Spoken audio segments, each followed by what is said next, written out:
French വിപ്ലവത്തിൻ്റെ പ്രവാചകൻ റൂസോയാണ്.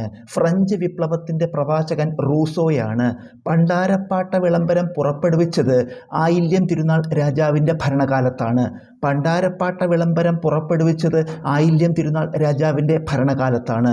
Russian വിപ്ലവം നടന്നത് 1917 റഷ്യൻ വിപ്ലവം നടന്നത് 1917 സൈനിക സഹായ വ്യവസ്ഥ നടപ്പിലാക്കിയത് വെല്ലസ്ലി പ്രഭുവാണ്. സൈനിക സഹായ വ്യവസ്ഥ നടപ്പിലാക്കിയത് വെല്ലസ്ലി പ്രഭുവാണ്. ഒളിമ്പിക്സിൽ അത്ലറ്റിക്സ് ഇനങ്ങളിൽ ആദ്യമായി സെമി ഫൈനലിൽ പ്രവേശിച്ച ഇന്ത്യൻ വനിതാ അത്ലറ്റ് ഷൈനി എബ്രഹാം ആണ്. ഒളിമ്പിക്സിൽ അത്ലറ്റിക്സ് ഇനങ്ങളിൽ ആദ്യമായി സെമി ഫൈനലിൽ പ്രവേശിച്ച ഇന്ത്യൻ വനിതാ അത്ലറ്റ് ഷൈനി എബ്രഹാം ആണ്. 2025 ലോക ടെസ്റ്റ് ക്രിക്കറ്റിൽ ചാമ്പ്യന്മാർ ദക്ഷിണാഫ്രിക്കയാണ്.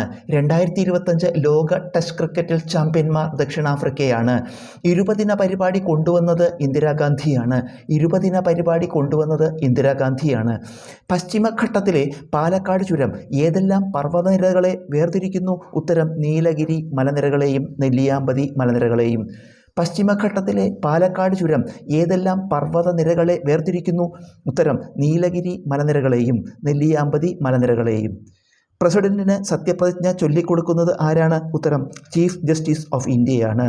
പ്രസിഡന്റിന് സത്യപ്രതിജ്ഞ ചൊല്ലിക്കൊടുക്കുന്നത് ആരാണ്? ഉത്തരം ചീഫ് ജസ്റ്റിസ് ഓഫ് ഇന്ത്യയാണ്.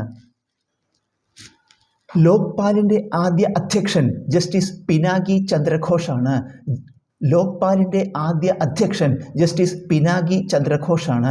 ഗദ്യത്തിൽ രചിക്കപ്പെട്ട മലയാളത്തിലെ ആദ്യ യാത്രാവിവരണം വർത്തമാന പുസ്തകമാണ്. ഗദ്യത്തിൽ രചിക്കപ്പെട്ട മലയാളത്തിലെ ആദ്യ യാത്രാവിവരണം വർത്തമാന പുസ്തകമാണ്. മലയാളത്തിലെ ആദ്യ പത്രം രാജ്യസമാചാരമാണ്. ഇത് പുറത്തിറങ്ങിയത് 1847 ജൂണിലാണ്. മലയാളത്തിലെ ആദ്യ പത്രം രാജ്യസമാചാരമാണ്. ഇത് പുറത്തിറങ്ങിയത് 1847 ജൂണിലാണ്. കേരളത്തിൽ അവതരിപ്പിക്കപ്പെട്ട ആദ്യ ചവിട്ടുനാടകം കാറൽ മാൺസ് ചരിത്രമാണ്. കേരളത്തിൽ അവതരിപ്പിക്കപ്പെട്ട ആദ്യ ചവിട്ടുനാടകം കാറൽ മാൺസ് ചരിത്രമാണ്. ബോഗി എന്ന പദം ഏത് കായിക ഇനവുമായി ബന്ധപ്പെട്ടിരിക്കുന്നു? ഉത്തരം ഗോൾഫ്. ബോഗി എന്ന പദം ഏത് കായിക ഇനവുമായി ബന്ധപ്പെട്ടിരിക്കുന്നു? ഉത്തരം ഗോൾഫ്.